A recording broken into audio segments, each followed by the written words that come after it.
சத்தம் கெட்டதுமே நெல் பூத்து நிற்கும். ஒளி சத்தம் கெட்டதுமே கல் பூத்து நிற்கும்.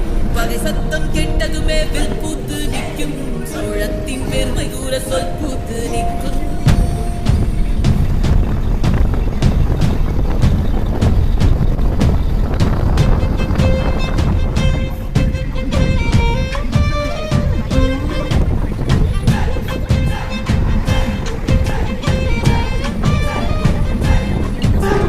பொன்னினாதி பார்க்கணுமே பொழுதுக்குள்ள கன்னி பெண்கள் காணணுமே காத்த போல